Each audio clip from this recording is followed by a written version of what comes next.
Hi, I'm Mac McCarthy, and I help people with their breakups. And today we're going to interview a 70-year-old woman that's been married 49 years. Her name's Claudette. And we're just going to ask some questions about no contact, breakups, marriage, and defining love. I think she would attest that in no way does she claim to be an expert. These are just rapid, random, good questions. And if you're curious, how does someone stay married for 49 years? You can just get someone's perspective. Claudette, would you like to say hello? Hello, good afternoon. Okay. Uh, how are you, Jess? So we are going to start out with some basic questions. When were you born? September 1953. 1953. So in the 60s is when you started to notice other people's relationships or marriages from your parents, friends. Parents, friends, aunts, and uncles, mostly, probably. And what would you say is different now from the 60s? You see more people together for a long period of time that are not married, more people that don't stay married. Is that a problem? No, Why do you think that is? Why do you think that there's probably, and I don't know any facts on this, but do you think that there's definitely been more divorces? it's more acceptable. In the day when I was younger and first knew what divorce meant, you could file for divorce, but you had to be granted divorce. It wasn't just cut and dried. Somebody had to be a bad guy, and you always didn't get it. Wasn't as easy as it is now. Was it looked down upon more? I don't know. I know as a kid, maybe um, before high school age, you talked about parents more. You heard people talking about people. Oh, they're divorced, kind of thing, as opposed to it wasn't as a normal thing. At least in my world.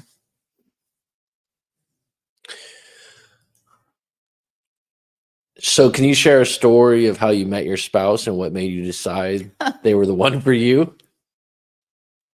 I actually met him at a wedding. It's a very funny story. It was his brother's wedding, and I had met his brother just a few times. And the gal that was marrying him, I was very good friends with her sister, and I had met her just to know her. And 2 weeks before the wedding, one of the bridesmaids was in a car accident, and I fit the dress. So it was kind of very much of a fluke that I was even at the wedding or participating in the wedding. And my soon to be husband was the best man. And we just kind of hit it off at the wedding and got married a year and a few months later. A year and a few months later. Yes. Was it love at first sight? No. What was it at first sight? I don't know. I think I had things going on in my life that I was young. I got married way too young as I look back at it now. He was 5 years older than me, and I just thought he was more mature and in a different place than people that I had dated before. And to be honest, I didn't date that much. I had a boyfriend, the same boyfriend pretty much through high school. So, we just hit it off, and he seemed more mature and ready. And ironically, my parents, after being married 20 years, were going through a divorce at that time. So it was kind of, my life was in an upheaval. Timing. Yes. How old were you? How old was I? Yeah. When I got married 1 month before my 21st birthday. So you met him when you were 19 or 20? I was still 19, just a couple months before I turned 20. And he was 24. How do you define love, and has that definition changed since you've been married? Most definitely changed. Early on, when there's nothing better than new love for anybody, it's always special and makes you feel special and new and learning about somebody. all the time and wanting to do things to have fun and make life better and grow together. And then through the years, it becomes more of patience, compromise. Compromise. Compromise is a huge one. And just having patience and wanting to stick to the commitment that you made, taking it serious, knowing that, it's going to be ups and downs, but you can get through it. And I believe it's more important when you have kids too, to follow through on that. Did you think compromise would be part of love before you got in a marriage? Sure, because compromise was part of any relationship. It's more serious, and sometimes as the years go on, they're much bigger compromises, but usually we both make them. I feel there's one partner that maybe does a lot more than the other, but it is a two-way thing. But I mean, I think you do compromises in friendships, family relationships, and everything, really. So, talking about no contact and breakups, have you ever gone through a significant breakup before meeting your spouse? Yes, I had a boyfriend through high school that we probably in 3 years broke up 3 or 4 times for a period of time. How long did you guys break up for? Probably the longest, I don't totally remember, was probably 2, 3, 4 months. While you were in high school at the same high school? We did not go to the same high school. We Ah, lived in the same town, but we both, it's a story, but we were both bused to different high schools. on the same bus. Nope. How'd you meet then? Um, I was interested in another boy, and he was playing a little league game close by my house. Little League? How old This was in was high school. Maybe it wasn't called little league. It was a baseball team, and my friend and I would go watch because they were high school guys playing, and he happened to be the catcher on the team that I was watching, and I guess he was watching me while I was there, and we met after he asked questions about me, we met through some mutual friends. And then? We started talking on the phone. There were no cell phones at that time, of course. And we became boyfriend and girlfriend, but we did go to different schools. All right, He was a year older than me. We met in the summer between my freshman and sophomore year of high school.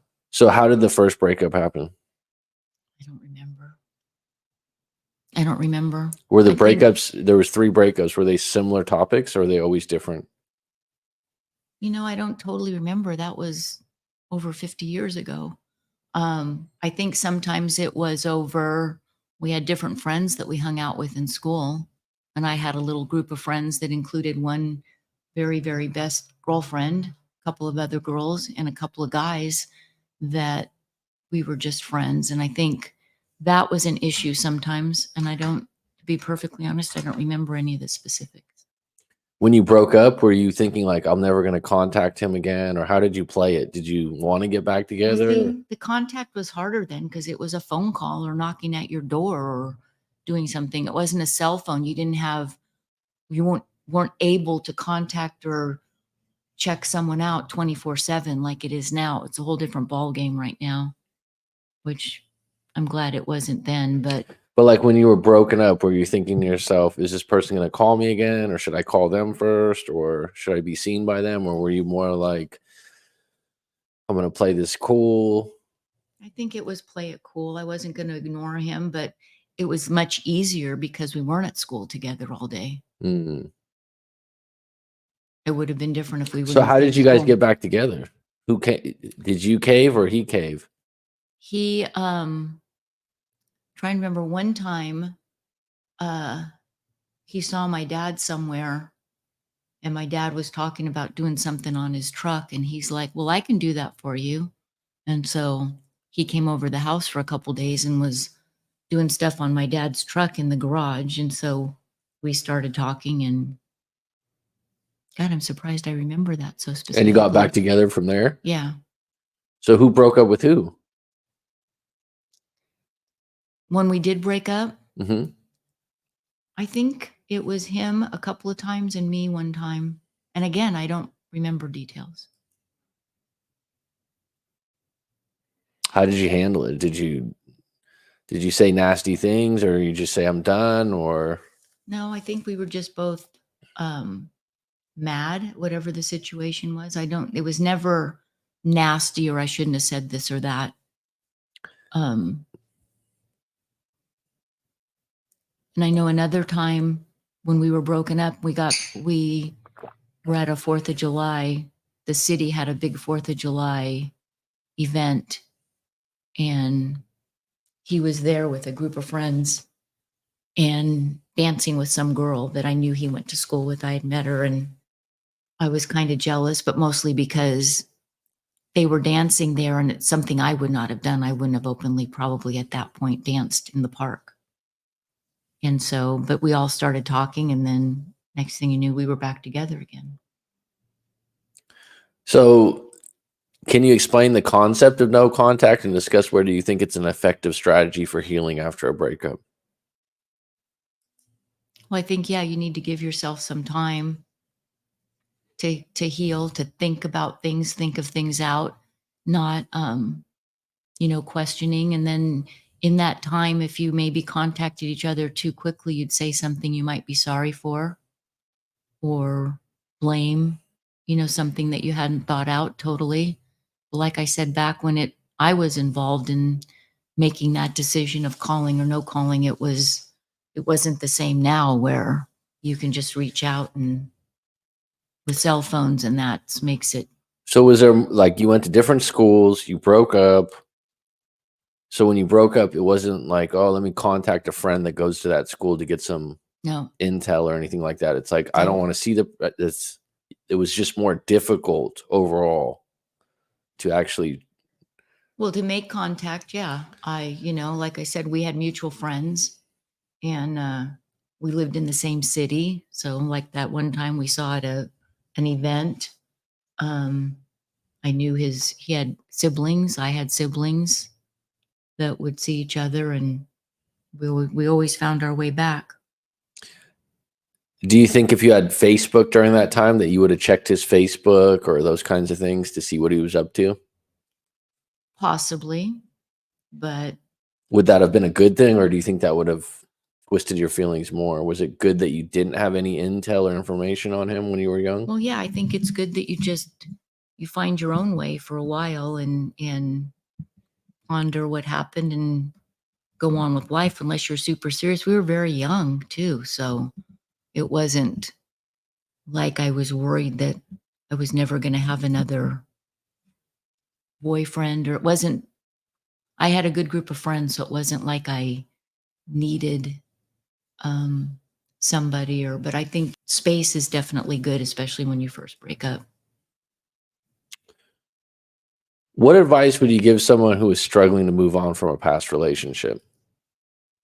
Give yourself some space, give yourself some time, think things out.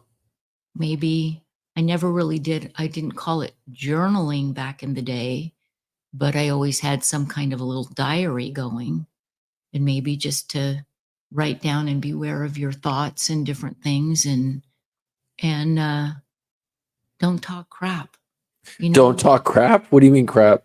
Too many people, when they break up, they'll say bad things or mean things about that person. And here it was somebody that you did care about. And unless they did something very mean or conniving or blatantly bad to you, I just think that's a bad show to just go off the bat and talking crap. Talking crap. So what's it? Have you witnessed that from a friend or family member? Yeah. In a breakup, or Yeah. what's an example of that? breakup. Like that comes to mind. You don't have to say the person's name, but No, but somebody that just starts telling you all the bad shit that happened, or everything negative that they did, that that the You other don't, person did. yeah, you don't need to know. And so when they start telling you all those negative things, do you think to yourself that it makes them look worse or better off for breaking up with that person? Or why is that a bad thing to do? Well, I think it shows something about your character because, like I said, this was somebody that you cared about deeply, and maybe you're hurt, so that's why you're doing it. But it also, if it makes you feel better, there's other ways to make yourself feel better. And you're just, I don't know, I just never respected people that do that. I don't think that it's a good thing to do. Another thing is, I remember one time when we broke up and somebody says, "Oh, what happened?" And said, "Oh, we're broken up." And then they say, "Never really liked him anyway." I mean, that's kind of rude as well because they're talking about even if you're not in a good place with that person, it was somebody that you cared about and had a relationship with. And you don't really want to hear that either. To say bad things on either side. Like if somebody breaks up, you shouldn't talk shit about the person they broke up with either. But have you ever had a situation where you someone divulged something where they told you something, you're like, wow, I didn't know that? Yeah, I can't think of specifics or a specific person, but I know that that's happened. Like, Where and like, you're really sharing that with some, the too much information is, So when is it okay, in your opinion, that because this comes up a lot with what I do. It's like if you're gonna air out, because some people want to air out their sure. shit or crap, as you say. Is it okay when it's someone that's really close to you, or when is it off limits to you, or is that just something that you don't like to be a part of? I don't like to be a part of it, but I would say that we all have to have that friend or sibling or somebody that we can be comfortably, blatantly honest with Mm. because it is good to get it out. I always say I grew up stuffing a lot of things. That's what I thought you did with feelings. And when I finally realized that that's not a healthy or good thing to do, so I do have friends that I can be blatantly honest with, and they're not going to judge the other person. That we all need that person or somebody like that we can talk to. It's a little cleansing to get it out, and sometimes it's a little better than just writing it all down. But somebody that you can be honest with, and they're not going to, whether you're with still in a relationship with that person or not, they're not going to judge them or go around and tell other people that they're not a good person or share what you've confided in them. Did you ever have a situation where someone you knew or someone you were working with, um,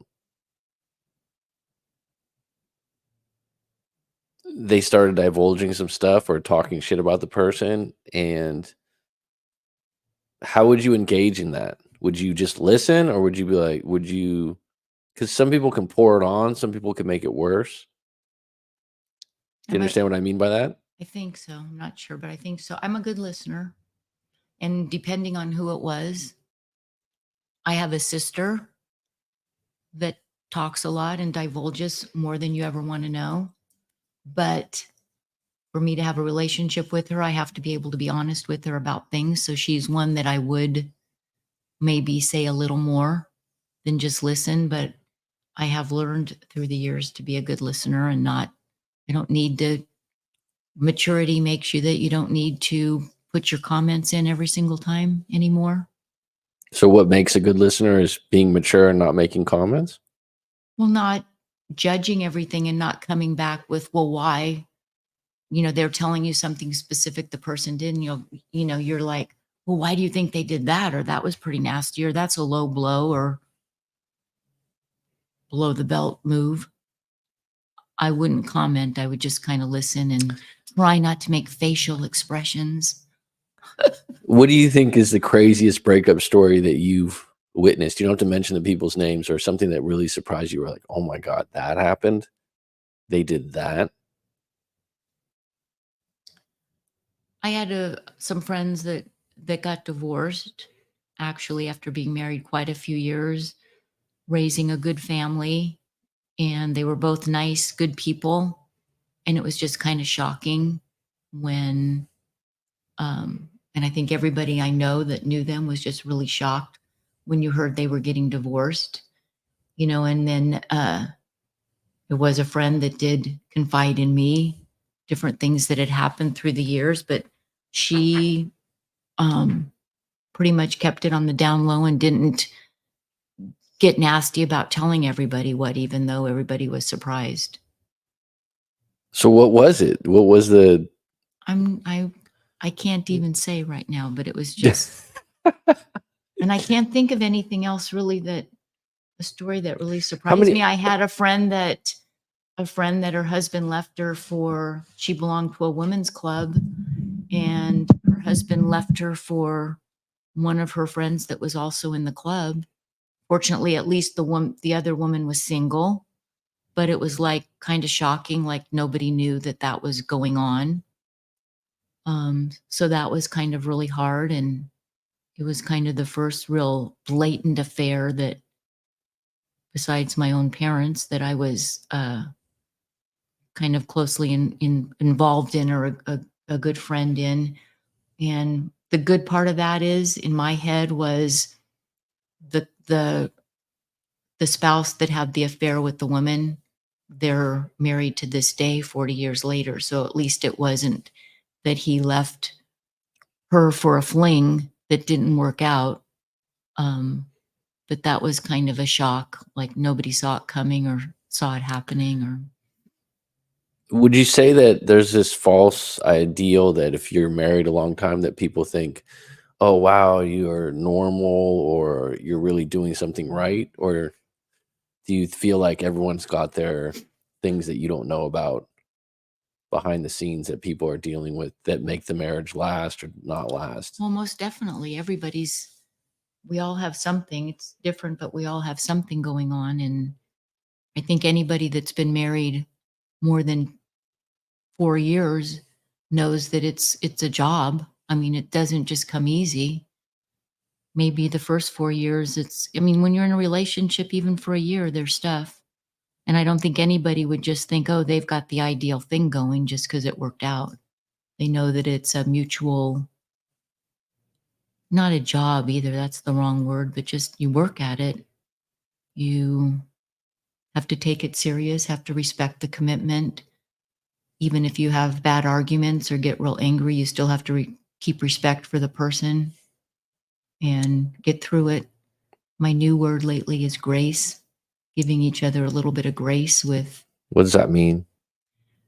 I like the word better than patience or being nice. Just give grace, you What know. does grace mean, though?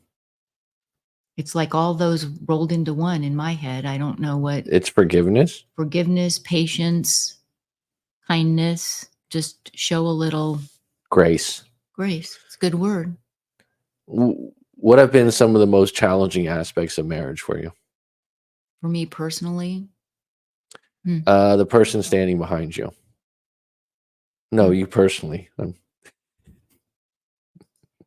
Well, there's been a lot of specific things. I don't know. I don't really want to go into grave detail, but my husband can tend to be very negative.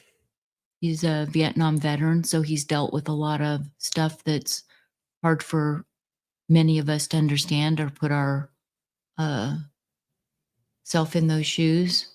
I was fortunate enough to, the veterans group that he belongs to started about 15 years ago, a group for spouses of veterans, and that helped me immensely and gave me some friends that were dealing with some of the same things that I had to deal with due to that. Somebody that would understand why you put up with certain things and certain behaviors. But it's just kind of understanding that, and uh, giving him the grace to work through it. Eventually, he'll comes to the other side, but that's kind of been my hardest thing, especially in the last X amount of years, is just negativity. Sometime living with somebody that can be negative about things.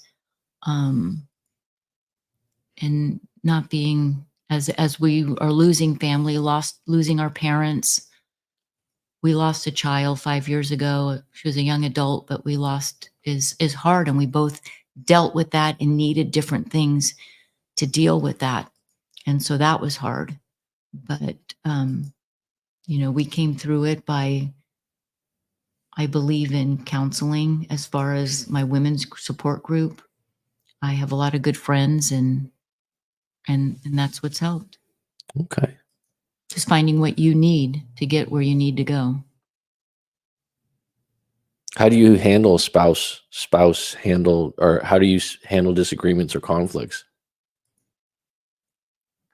I either yell or I don't talk at all. One extreme or the other. I've Is that grace? been married this many years, and there's still things I need to figure out. The hard of hearing thing my husband has too adds to the difficulty, because that's when I started raising my voice even more. But I'm aware of it, that I have this problem myself. So we're getting better about talking things out, but it's not easy sometimes. In what ways do you and your spouse support each other's personal growth and ambitions? I've become I'm more social. I need to have friends, and he doesn't as much as I do. So he's usually pretty good about me doing my thing, I belong to a club. I go to my women's group. He's usually pretty good about being okay with that. Every once in a while, he'll get upset like I'm doing too much, but I think deep down he knows that it helps make me a better person at home, because I need that, and he doesn't need um, his friends like on a daily basis, or on to go out to dinner or go out to lunch. And the last few years, he's unfortunately lost a couple of the good friends that he did have. So that is hard too as you get older. How has your experience of love within your marriage differed from your previous relationships? Well, I've only really had a high school damn relationship, and then a long-term commitment relationship. So it's hard to compare. So you just have one to go on. Kinda. What do you think is the most common misconception about love and marriage? Bliss, What do you mean by bliss? happiness. The white picket fence, house, kids, the whole package deal. And we were fortunate. We were able to get a home early on in our marriage.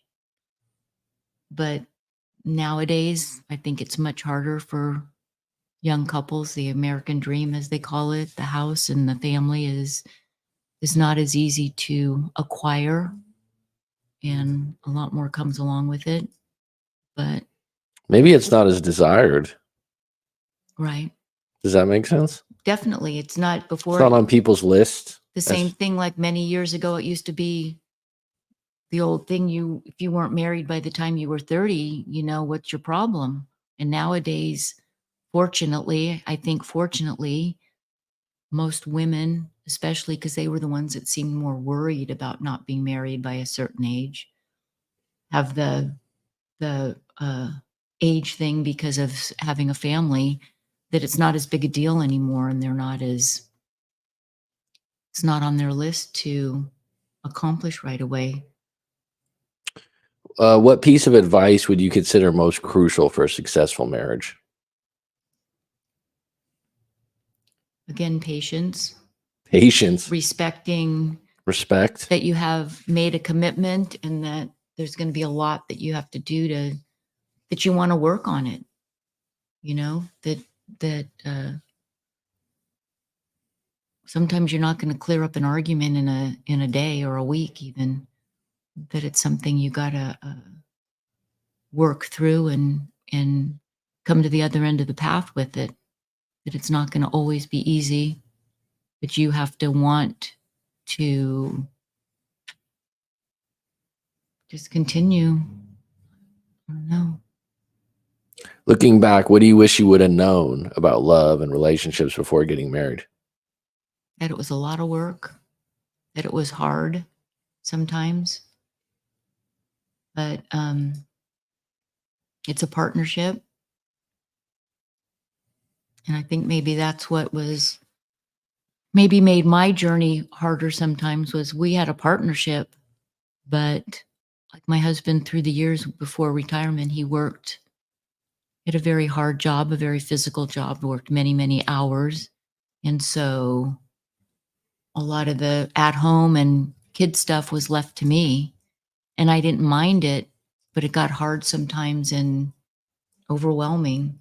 And then even now, kids grown, we just fell into that pattern where retired, but I do most of the, really all of the at home and all that stuff. My husband doesn't have much of an interest or just fell into it that he didn't do it. He provided very well for the family, but sometimes that's overwhelming to me now, even, and it's not going to change. And we kind of created that. I accepted it. It's what worked for us at the time when we were raising kids and working. And it just, doesn't change when you get older. The what's the word? The partnership that you took, like what we were doing. But I know he appreciates it. He kind of doesn't get how much I do. I don't think the whole financial, the whole, there's jobs around the house and that he doesn't even aware that are done. Would you want someone else to do it at this point? The word partnership No, is no, no, no, huge, no, and no, I no. would rather No, no, no. I'm not not saying him. I'm not a saying cleaning lady, if that's what you mean. Right now, it might come to when I was working. I was fortunate enough that at one time for a while I had a cleaning lady. Right now, I don't need it. I might sometime, but ideally, I get a little jealous when I see other couples that have more of a partnership in doing things together, a partnership, like as far as cleaning or doing bills, or not doing bills. I'm happy to do that on my own, but why are you happy doing to do things the? around the house. Why are you happy to do the bills on your own? It's just easier. I've got it, my system, and it's just easier and easier to keep track of everything. I do, although I need to make sure he's aware if something ever happened to me of what's going on. It's not a secret, but Do you ever think when you look at these other couples and you're jealous of the fact that the guy does more house chores or something like that, that you're actually still don't want to be with that guy in lieu of your own husband, right? well, right. There's never that fantasy. Do you know what I mean, though? It's like Yeah. you can meet someone where you're like, oh, this person's girlfriend's really nice. Like, wow, she's really nice. She's, in my case, if I met another friend of mine's girlfriend, I'm like, wow, she's nice. She does all these things, but you have to realize you don't know that person Well, completely. sure. Oh, he mops the floor. I wish Harold did that, but he's probably got 5 other weirdo things going on. Everybody's got something. Or they're putting on a good show. That's Yeah. possible too, right? Yeah. Lori Morales was just chiming in. She said, marriage has been on my list for many years. The men I meet don't seem to want that kind of commitment, and it's sad to me. What would you say to that, Claudette? It is sad that more and more people, men and women, don't feel the need for commitment, where with some of us, it still is an important thing. It's like the epitome of the relationship to make the commitment and not just living together. Now, if that would have been more open when I was younger, it wasn't that I would not have done it, but yeah, it's sad that the commitment isn't more important for everybody. So what are your hopes for the future of your marriage after 49 years? That we continue to tolerate each other and we can get through the day and have a good conversation here and there and still we sit one thing that we've done I was just gonna is we sit down at a table and eat dinner every night together. We don't eat in front of the TV. And I think that's an important thing, in that we have that time. It sounds silly and it's such a simple thing, but almost all of my friends that I know that um, are older and that, they all sit in front of the TV or they just grab something, and we make the effort to sit at a table. And it's a small thing, but um, it's something that is, I think, still kind of helped us, because it's that one time that you're gonna have a conversation and hopefully, and just have that little bit of time together. But my for the future is just grace, that we just continue to get through it. Thanks, Clara. Haven't seen you in a long time. Lori Morales says, congratulations on your 49 years. Thank you. Well, that was Grace. Clara, if you have any questions, go ahead and chime in. Anyone in the chat, if you have any questions about relationships or for me, go ahead and put them in. We're just doing the review right now about, you're going to be 50 years of marriage in August. Yep. And you're planning a big party, right? Nope. You're not going to have a party at all. I might have a dinner with my son and my grandkids. Another kind of thing. Harold's not real social. So how would you put the theme of grace into your 50th anniversary? How would you, because it seems like that's a theme that you like. It's my new theme for this year. I just started, I've used that word many times, but usually mostly like in prayer or that. But when I think about it, grace has probably gotten me through a lot of things, but I called it something different. I used, like I said, patience was a big word, just being nice, respect, all that. It just kind of wraps it all into one, with just making you overall nicer. Clara says, why are men terrified of commitment nowadays, Claudette? I don't know. I think maybe because it seems to be not taken as serious. How many people, those out there that are in their 30s and 40s, how many people do you know that have been through already numerous relationships? So you see it just comes and goes, and especially if you've got kids, I think the commitment should be taken even more serious than to move around from relationship to relationship.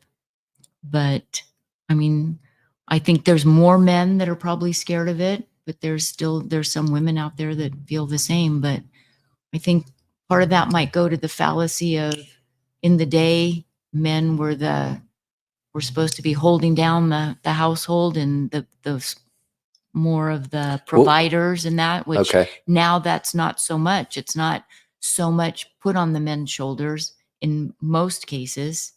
It's a joint relationship financially and emotionally. Which is a good thing for commitment or a bad thing? I think a good thing, because that should take some of the pressure off. If the man feels pressure like, well, I make so much more money and I have to be the man of the house and keep everything going, which isn't as relevant now, because more women work and more women make very good money.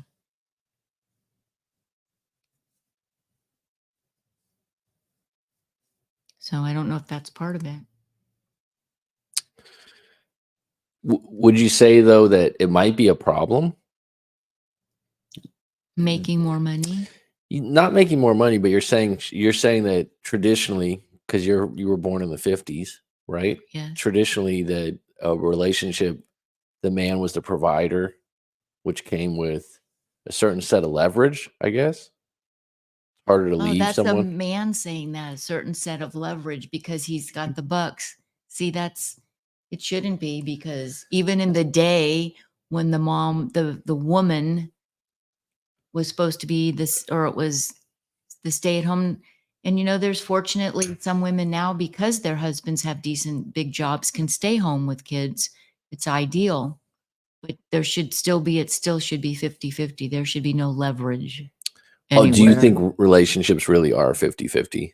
Any of your relationship or No, other well, relationships? they're not 50-50 as far as my relationship doing chores right now. Doing chores before, when I worked as a young mother, and for most of our marriage till we retired, I didn't make as much money as my husband brought home. I mean, he carried us more than I did, but my working certainly helped, and I carried everything at home. Do you think to make a long-term relationship work that someone has to accept the fact that sometimes situational things aren't going to be 50-50? Oh, most definitely. There's always the same way. If just say, even if two people made the exact same amount of money, there's going to be things throughout the life that somebody's got to give into. There's going to be some challenges where somebody's got to give in for something. Do you think that, this is a good people being less committed now, is that just a product of having more failed relationships and being scared, do you think? I mean, I have no idea, but I would certainly think so, because it's so easier to get a divorce now.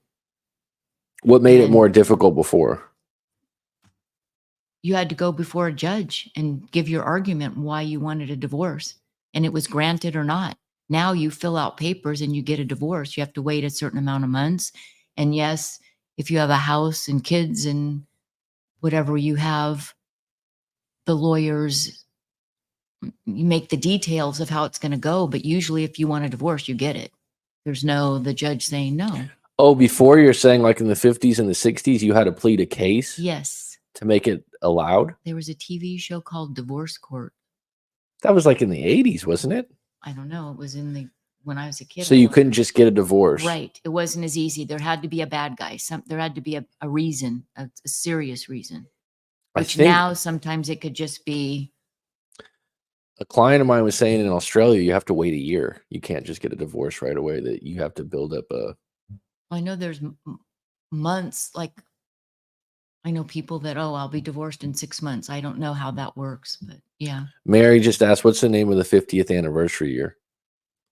Do you know? Golden. Double G, graceful and golden, I think huh? it's golden because 25 years was silver, What's platinum? 75?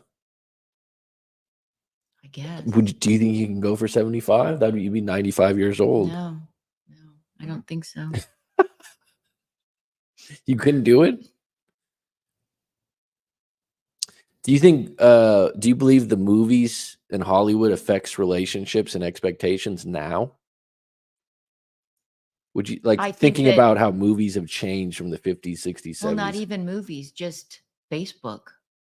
Well, that wasn't the question. We'll go to that one after. Movies? Well, I think maybe because the way they show sex in movies somebody could say, I don't know how to word it. But yeah, the movies have changed a lot. Don't you think the movies are quite different in how they depict a marriage? Like, for example, right, 60s and 70s, what was one of your favorite love story movies?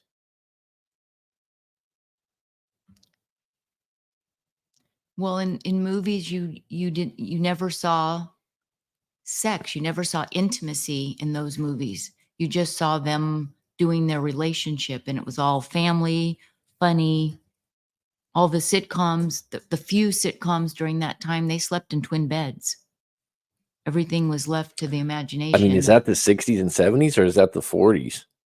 I was born in the 50s. So all the shows were like that? Like, yeah. Well, the Donna Reed, Ozzie and Harriet, The Beaver? Father Knows Best, Leave It to Beaver. They all slept in separate beds. But your parents didn't sleep in separate beds, No, right? No. But I'm saying they didn't show. Now they show quite a bit of intimate sexual relationships in the movies. And Which is that good or bad for marriage? I think it would be bad, just because people can be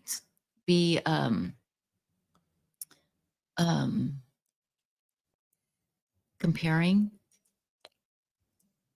I don't know. It's a lot. The same thing that they just, it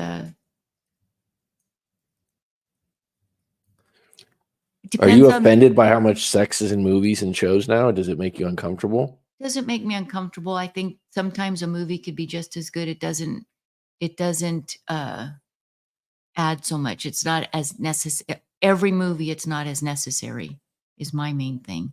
That sometimes it's nice just to watch something that doesn't have all the bad vulgar words every other sentence, and you can have sex without it being every 3 minutes, and it's just not necessary to get the same story across.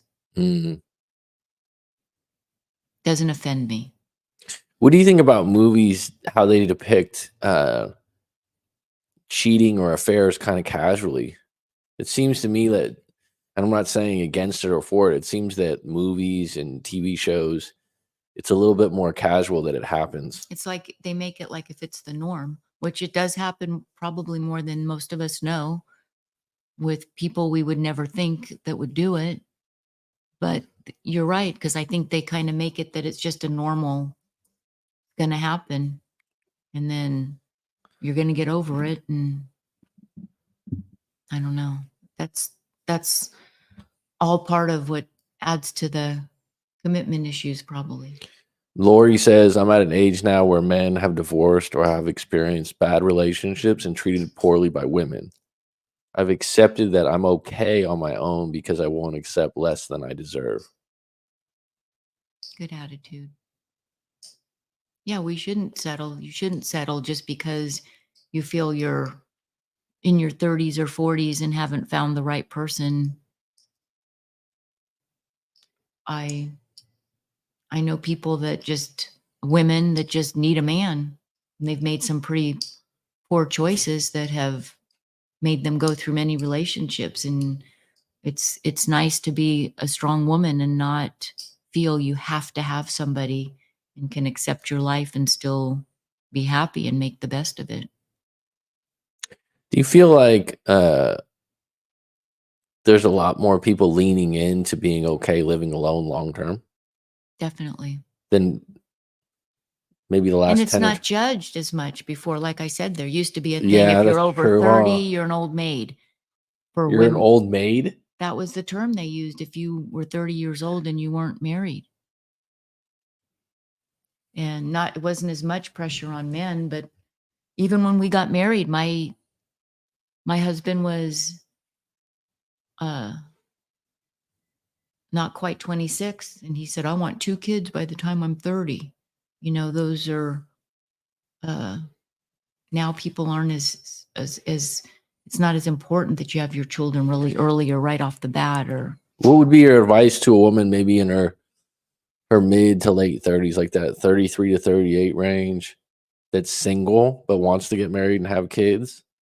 Like what would you say in your opinion? You're not an expert on this, but I don't know. I don't know where, depends on where she's going to look for somebody. Sometimes it's best at that point, you're probably going to meet somebody through mutual friends, or start getting involved in social things where you're going to meet somebody that is like-minded. Um, if you like to do things outdoors, look for a club or something that, how would you, because you're a proactive person, you're solution based. That's who you are, correct? yeah.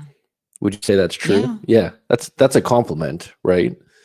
So if you were in this position and you're not in this position because you're 70 and you've been married 49 years, but if you were in another life in another time and you were in that position from like 33 to 38 and you're single but you want kids, you want a marriage, what would you do in 2024 knowing what you know?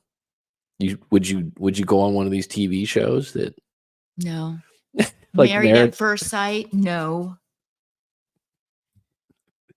So what would you do? Um, I don't know. I'd look for clubs or organizations.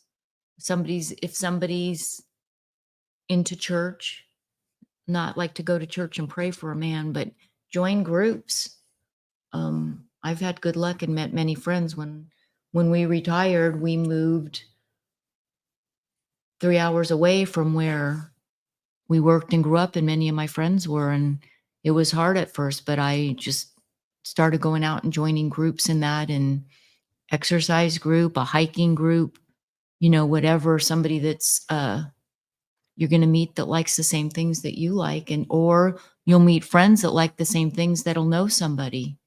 I've never had the pleasure of needing to go on a dating site. I have had friends that have had very good luck. But I don't know how that works, or it's also it's a good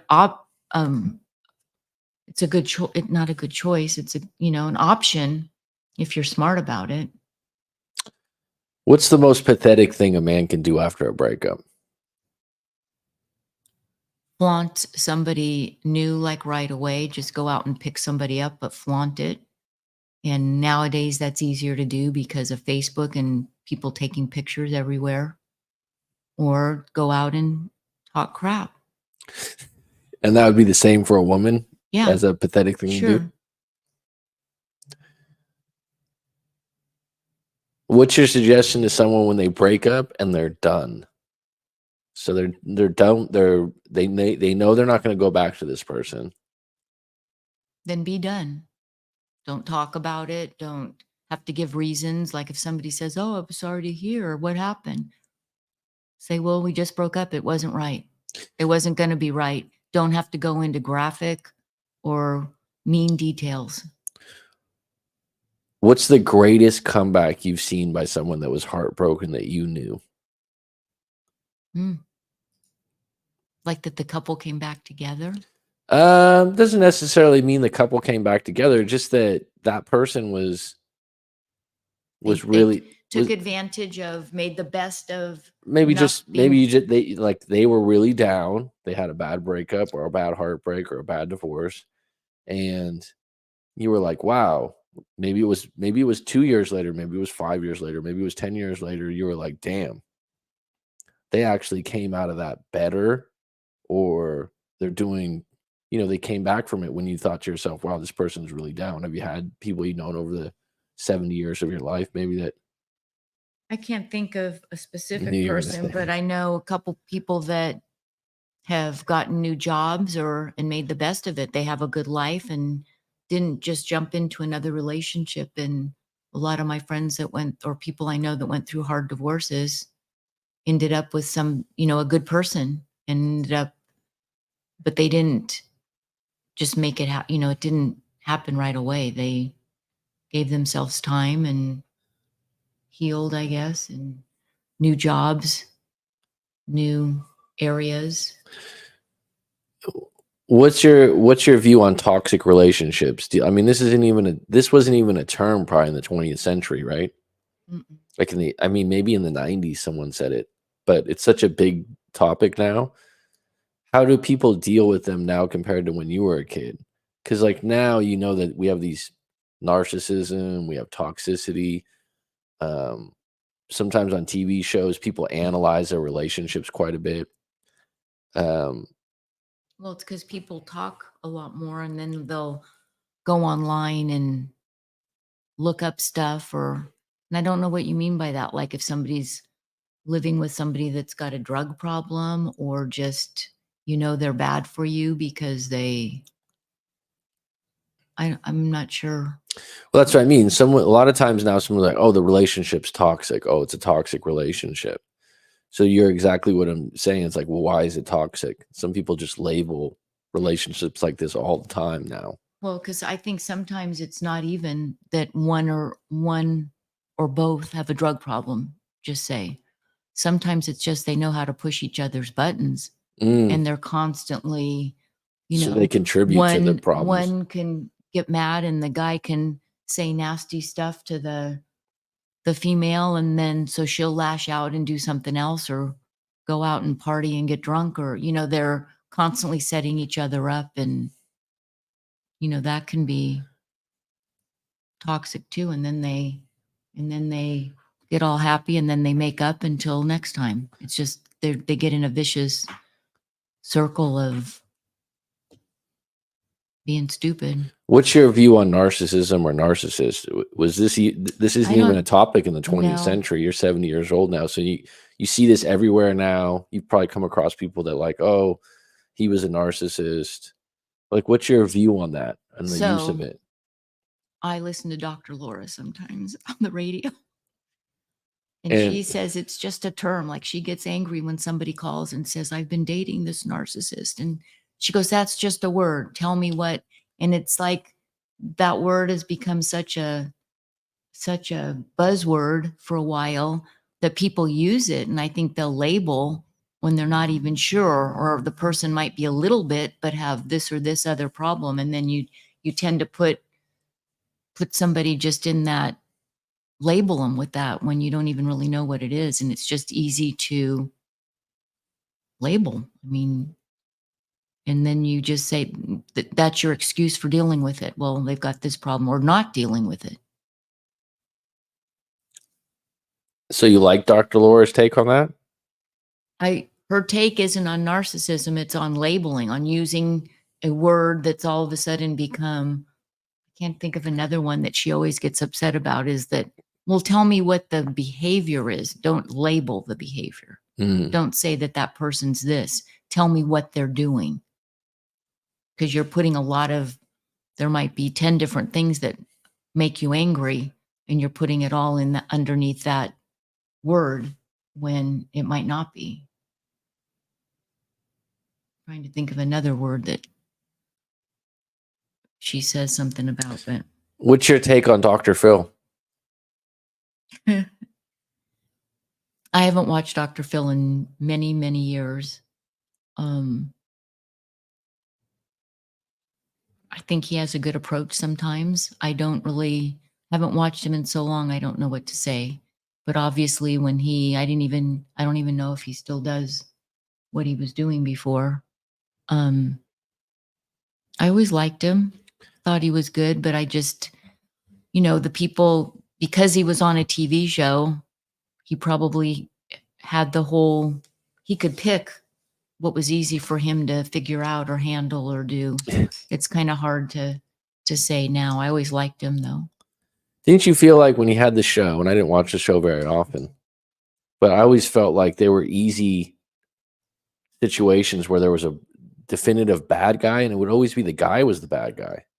Yeah, I don't Did you ever remember. feel like that? I didn't remember seeing a show, and I didn't watch it or know what time it was on, but I had a sister that watched it, and I would come across it. I'd be like, wow, every time the guy's the bad guy, and it's like the guy's been cheating, he's been doing something bad.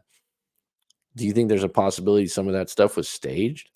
I wouldn't say stage, but he probably had a group of a dozen people that interviewed and picked The most provocative stories that are the different easy. stories. They didn't just call up and say, okay, next, what's next? Who's the next person? He had a team that was putting together these stories that were going to make good talk and good news. It wasn't necessarily, Lori says, I've experienced toxic relationships through manipulative or controlling behavior from men. Then it causes me to react rather than respond and communicate in a healthy way. Then I try, it doesn't work. Any suggestions? feeling you're being manipulated is a tough one because you get, it can make you angry. And probably when it first starts, you're not even aware. So then when you become aware that, because sometimes they can be doing something nice to lead you down a certain path to make a decision or to manipulate you one way or another. And so then it makes you angry. But I have the same problem. I blow up sometimes often, and then you're sorry after the fact. But it's always good to try, kind of, when you're going to get angry, be aware that you're really upset and kind of take a breath and a step back before you react. I can't say that I always am able to do that, but even if I'm still really mad and I'm able to do that, it does make me feel better that I didn't just blow up or, start yelling or screaming and just try to take a breath and think about it before I react. Not to react right away, but it doesn't always work. What's your top 5 love story movies? I'm not good with remembering names of things. We just watched When Sally Met Harry. When Harry Met Sally, or When yeah. Sally Met Harry? That might be a different one. Yeah. And Lori that was Morales kind says, of a friendship love story. yeah, a lot of people say that was not true, not something that would truly happen. Do you think it would truly? Here's what's an interesting thing you don't know about. There's a big Lori, by the way, Lori just said practice the pause, LOL. Mm-hmm. Mm-hmm.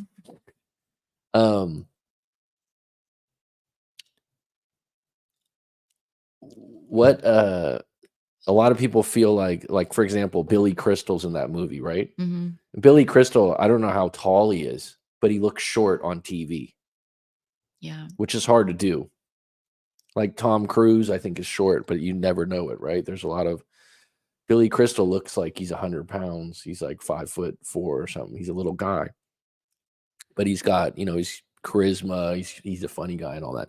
But there's a lot of stuff out there now that says women wouldn't even date a guy like that, especially on dating apps. He would just get eliminated right away for being short, for not being a good looking guy. And then on top of it, he's agreeing to be friends with her. He's playing a friend. That's the movie, right? In the movie, yeah. He's playing her friend constantly through the whole movie. But you can tell he kind of likes her, right? There's a lot of advice out there that would say, this guy's a chump. He's never going to get her. Do you think a guy like Billy Crystal taking that approach of being a friend, and let's face it, I think, was it Meg Ryan? Mm-hmm. She's very pretty Mm-hmm. in that movie for that time period. Mm-hmm. She's a more attractive person. So you're saying you think that would never happen? I didn't say that. That's what you said. I'm not saying that. I'm asking the question. Right? So with respect, and then I'll give you my opinion. Do you think that that's unrealistic? Not at all. Okay, so tell me. No, because especially all right, the friend approach is okay though. He's taking a friend approach. He's because I hadn't seen that movie in years, and I just saw it recently too, and I didn't watch the whole thing, and I forgot how it went. But I mean, he's playing a friend. He's even, hey, hook up with my friend. Let's go on a double date.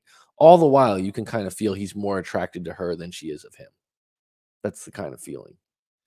And he's doing his innuendos and his jokes and things like that. But a lot of people out there was like, that guy would never get her. And you're saying, no, that's not true. Yeah, I don't think it's true. Especially if you become that friend person first. And so you're suggesting that guys take that approach to be a friend first? No, that just happened. It was, I think but I think, especially because I don't think most women aren't as judgmental about looks and all that as most men, not to put everybody in the same bucket. But you can be friends with the opposite sex. A lot of people don't think you can, but I think you can be good friends. And a good friend of the opposite sex is kind of special if you can have that person. And oftentimes that can happen where you get close enough that, but I could see that happen, especially if you. Would you date Billy Crystal? Or you're saying, would I be just on his, if a man that looked like that and stuff? Yeah. I would have gone on a date, because you can go on a date and not say that you're going to get serious or anything. All right. So what's some other movies you like? You like When Harry Met Sally, and you believe that a guy taking a friend's approach can work? I'm not good about thinking of movies, but that's just because we recently ran across it not long ago. I have to think. Of course, there's your classic sad love story.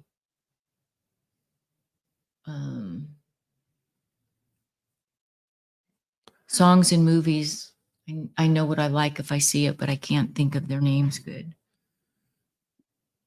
All right. You can think about that for a moment. So the reason why I brought that up is that's a big issue now that a lot of men believe is a narrative or a storyline. Like, if I'm not such and such height or such and such build, then I have no chance. I think it's related to the dating apps because dating apps are very picture based and profile based, right? Like, oh, you're 6 foot, oh, you're this, oh, you're that. So a lot of these guys on dating apps are like, I have no fucking chance if I'm 5'5".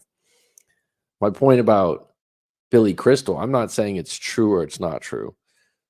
In popular culture now, I would say in 2024, there's a ton of people that go, oh no, this guy has no fucking chance. That would never happen. I kind of think it should be. In some ways, it'd be. Well, I'm not saying see. it's true. I've never looked I'm at saying that here's the thing that makes a difference. If he's famous and has a huge status like that, he's a ball player, he's a comedian, he's got a TV show, that dwarfs everything. You just shook your head yes. No, I don't think that. You shook your head yes. You were like, yeah, that's true. Well, what you said is true. I'm Yeah. not saying it dwarfs everything, meaning that then women wouldn't matter what he looked like or how What tall was he in was. the movie? He wasn't a comedian. What was he? I don't remember. Funny because movies like that, you're like, what the hell was his job? Because I remember when I was a young kid when Seinfeld first came out. First of all, Seinfeld, when I was young, I thought to myself, what, this isn't even that funny. It's a huge show now, right? But I used to think, well, what's his job? Because he's not making money from being a comedian with that kind of act. Like when they would show him in the things, I'm like, how would he have like an apartment in New York or wherever he was and like do whatever he wants? That's what TV does sometimes. I'm not saying that they just go for money, but like that's an example of what movie where you're like, is this realistic? Is he really gonna be? Because I remember years back, this is years back, and I don't know, I think it was the show The Bachelor. Remember The Bachelor? Is that what it was called? And like they would get all these guys together and the women would pick, right? Or was it vice versa? That'd be The Bachelorette.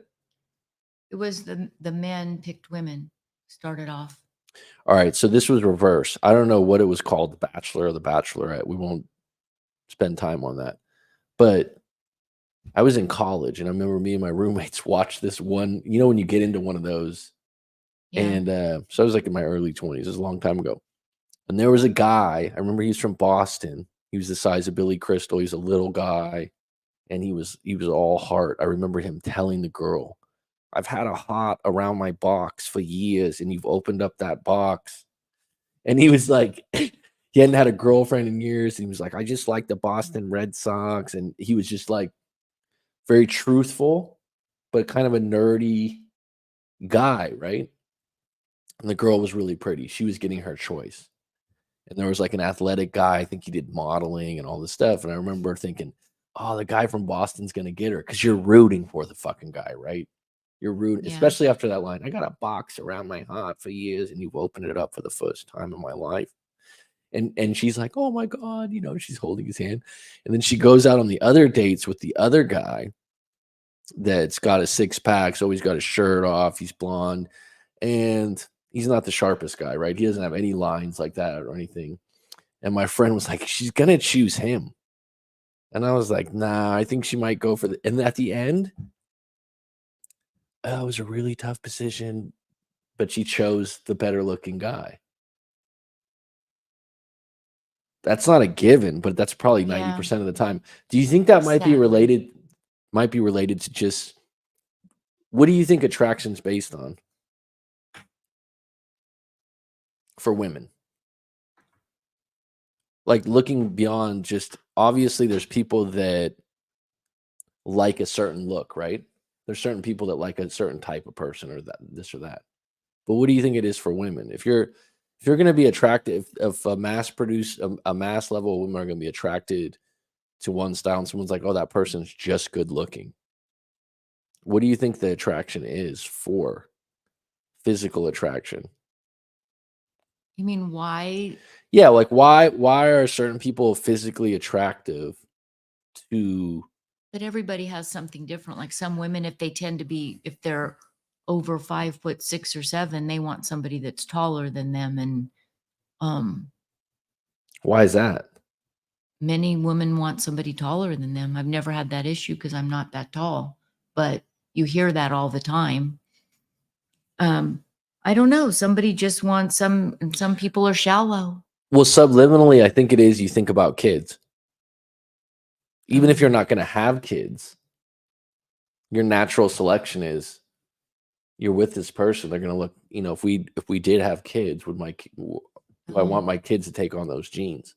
Okay. You don't think there's truth to that? Well, yeah, I never thought about that. But you're not going to say that like, oh, if I get with you, my kids are going to look ugly. Well, you hear people say to a couple, "Oh, you'll have beautiful children." Yeah, you hear that too. But I mean, Yeah. I'm saying that, like when this lady made that choice, everyone's going, "Wow, they had a better connection. This guy was more charming and caring and loving, and whatnot." And this other guy was kind of, it was an old show, but he wasn't a very sharp guy or anything like that. It was just looks.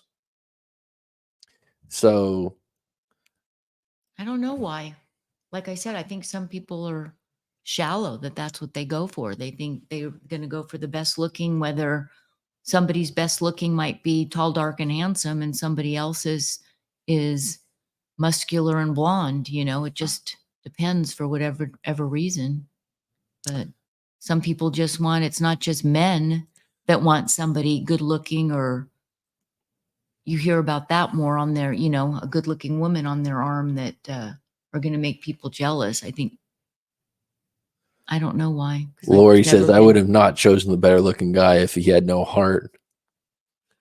I'm not saying he had no heart. It was just those shows are like, with all those kinds of shows, people have to realize they don't really know each other that well.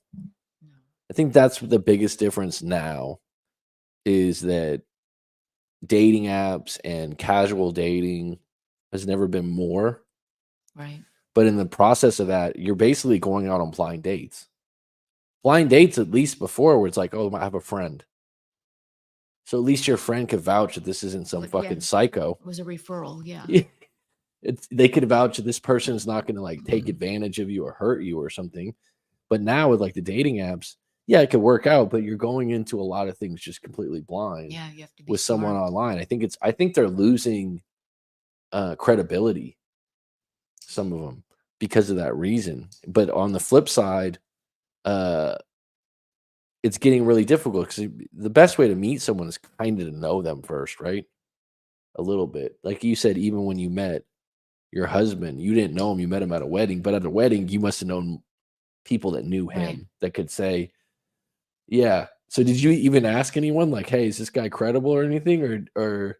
Well, not the first day, not right away. Anyway, I think that, I forget what I was going to say. No, I didn't ask anybody. And when the bride and groom came home from their week honeymoon, they were startled that we had been dating. Petty Betty says men fall in love with what they see and women fall in love with what they hear, which is why women will always wear makeup and men will always lie. Oh, that's interesting. Do you think that's true? The men going for the looks, I think, is still, unfortunately, for the percentage of men, high. And some women are looking for, what they hear. I never thought of it that way. Nenner B123, dating apps are the worst thing invented for intimate relationships ever, even more than the modern feminist movement. I remember what I was going to say now. Sometimes you hear about long distance relationships, and I'm not talking about 5 states away, but people that meet online. And if you do phone calling or that, you have to worry about what's that show? The fish. Oh, the catfish thing? Getting catfished. It could be somebody phony, but on the other hand, if you do get somebody that's just genuinely interested in meeting somebody, you can get to know each other pretty well by just talking for hours, and that if you're honest. I just think that I haven't done dating apps often, but the few times that I have done it, it's just like, it's like a brief advertisement. Do you know what I mean? Like now, especially like somewhere like America, it's like, look how great I am. And I also want the greatest thing. And dating wasn't like that before. It's kind of like it's an initial attraction, or if it's not an initial attraction, I've always met my girlfriends from working with them or going to school. Being Like, having something mutual in yeah, common. some kind of familiarity. Some kind of familiarity, right? Mhm. Um, what's up, roller girl? Uh, it's it's like I said, it's just blind now. It's just blind, completely blind. So I think it's more difficult because if you go into one of those blind dates and it doesn't work out, it's hard to get out of it too. So you're Yeah. putting yourself in tough positions. Lori says, I hate dating apps. Ben W on Ben, please, you have to share the story. Ben had said earlier that he knew of an 81-year Marriage? marriage, Wow. but he said the woman would throw shoes at him. And do you feel like, Whatever helps you get through. you're validating that? So if you had to say though, knowing women that are in relationships or marriages for a long time, do you feel like towards the upper half of the anniversary of the 60 years, 50 years, 40 years, women start to feel like, all right, I have some like they start treating the guy a little different than in the beginning? I always feel like when I see an old couple, the woman kind of like pushes the guy around a little bit more. I don't know. It's Maybe if they're a little bit stronger in like telling him he didn't do something right, or he needs to eat this for dinner, or well, it's also at that point you're usually for after you retire, you're busy for a while. Both of you have your activities that you're enjoying after working forever. And then you get to a point where as the time goes on, you're just together more and more. And depending on your personalities and your interests, that can be hard sometimes. Roller Girl says elders get grumpy from a lack of hormones. Mm, Have you ever heard that before? well, sure. Why would there be a lack of why would that affect being grumpy? Wouldn't that be 'Cause it don't you think changes if people your, have higher hormones have more ups and downs? well, not necessarily. I mean, well, everybody's individual. It's very different for everybody, but like personally, menopause wasn't hard for me and I don't have to go on supplements, but I have some friends that are neurotics if they're not taking hormones. Their body doesn't function, their mind doesn't function. So, and men, again, that's a very personal thing. It will affect some people and not other people, but it happens as you get older, one more of those old age things.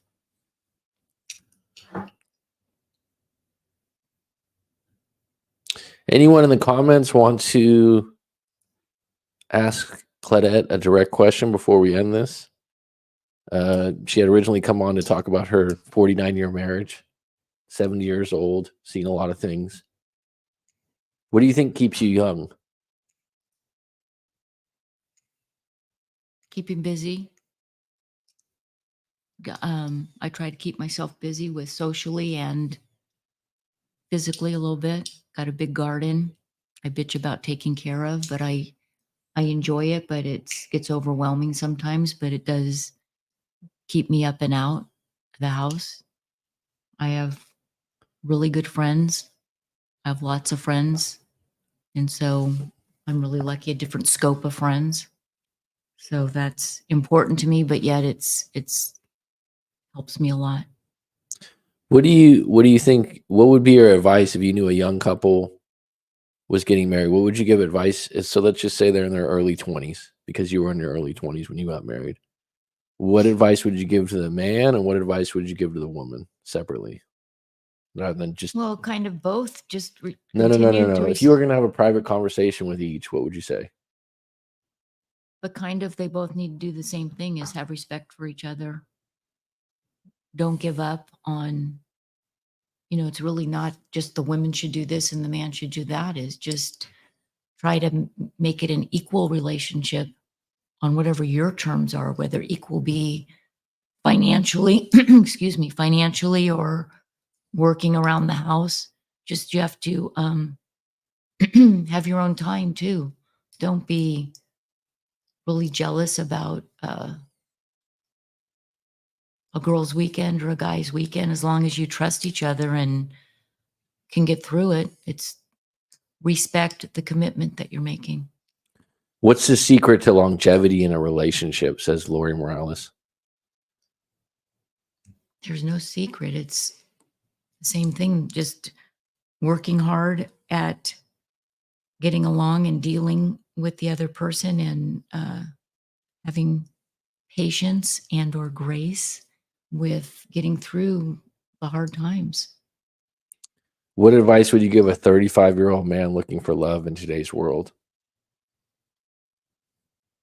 Have an open mind.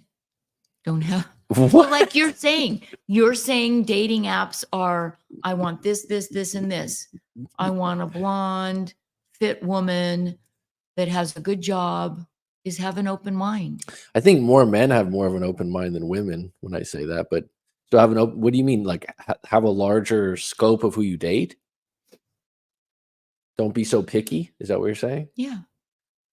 I mean, you have to, you waited this long, you have to have certain standards or certain things that are important to you, but give it a chance before you don't choose somebody because, I mean, if they're missing a front tooth, that's one thing, but if you don't like their hairdo, you know, that can change. I don't know. It's just have, Is that what happened when you got married? You weren't extremely attracted to the individual, but you let it, you weren't as selective. It was more of a timing thing. well, no, I think we, you know, we were at a fun place. We had a good time.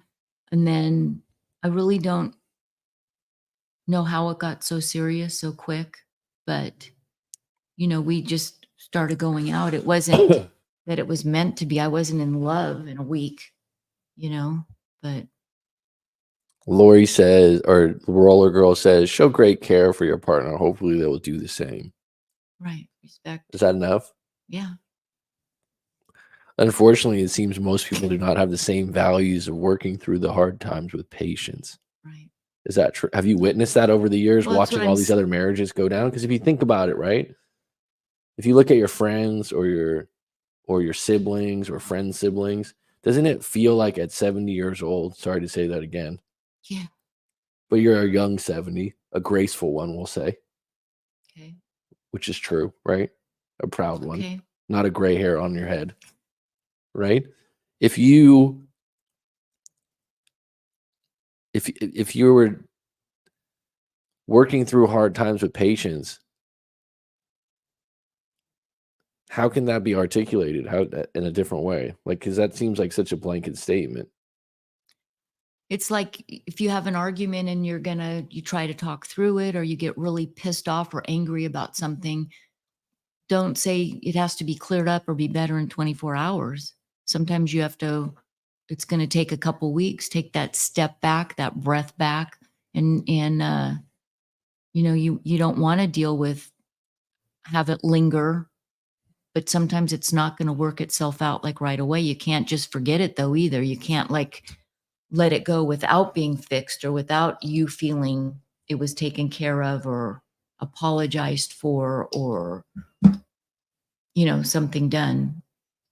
But have the patience that it's, you're not going to, you know, don't go to bed angry and then the next day act like nothing happened. That's not healthy or good either. You got to be able to talk through it or get through it, whatever you as a couple figure out works for you to get through things. It's going to be different for everybody. Petty Betty says, I think communication is the key to a healthy relationship. Sounds cliche, but if you can talk about anything and everything, you'll be able to understand. Right. Is that It even definitely helps. I mean, that's what I just said. You have to be able to talk about it. Somebody thinks silence is better or whatever, and talking about it isn't always easy, but you have to be able to be honest and say anything without getting. if you could go back in time, would you still get married? I wouldn't have gotten married as soon or as young. Sorry. So why would you say that now? Then you wouldn't be at 49 years. So you'd rather get married at 25, 30? You would have rather had more fun or had more options, or what would be that reason? Just be more prepared. I mean, we made it work, but it was hard. And I'm not saying that I wouldn't have done it because I wanted to have more experience or go out and fool around more. just, and I don't know why, but that's what the answer that came out. It was young. And again, we made it work, and we were lucky in many ways. We were able to get a house very early on, but part of that was he was a veteran, and that was one of the benefits. Got a veteran loan. So we, you know, we made it work, but it wasn't easy even early on. But then we were young and stronger, and we just both were hard workers. But yes, I probably would have waited. Not necessarily to find somebody else, but Then you would have had to say no. see how many more red flags I could Then you would have collect. had to say no when you were asked, right? Yeah.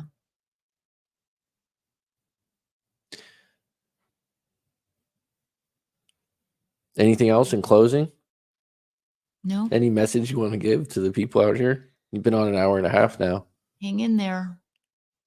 Just think positive, and if you're a positive person, hopefully you'll get what you're looking for. What's the most shocking divorce you've seen?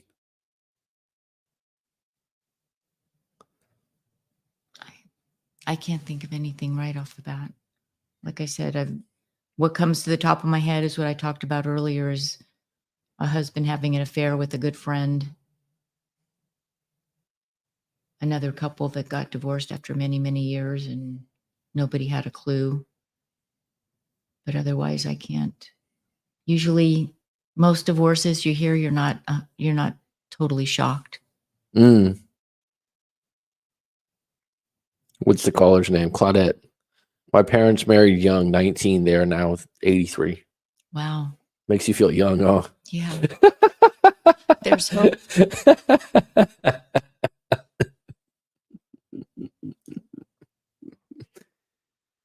All right. Well, thanks, Claudette, for sharing that. We'll be back on again sometime. We'll see if we can get her into some deeper stories. She doesn't like to get anything racy here, huh? No? Nope. Married 63 years. That's pretty good. That's a lot. Call in, and the caller's name will be you, Betty. Oh, Rob IS. How you doing, Rob? Thank you, Roller Girl. Thanks, Rob. Thanks, Lori Morales, Petty Betty. Let me know if there's any topics you want to get into in the future live streams. I've been missing them myself, so we'll definitely be doing some more. I like the idea of doing some more interviews, getting some perspectives out there.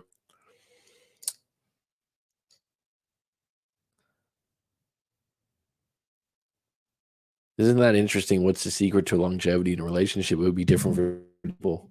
Right. It'd be totally different for different people, huh? I think so. All right, folks, take care. It is curtains. Thanks, Lori. Thanks, Roller Girl. Thank you, Petty Betty. As always, Rob IS, Guardian at the Gate. BW, I appreciate you, bud. And Clara, a voice from the past, the great Laffy Quince. And there was one. Oh, Paltry Flowers. Always appreciate you too. Thank you.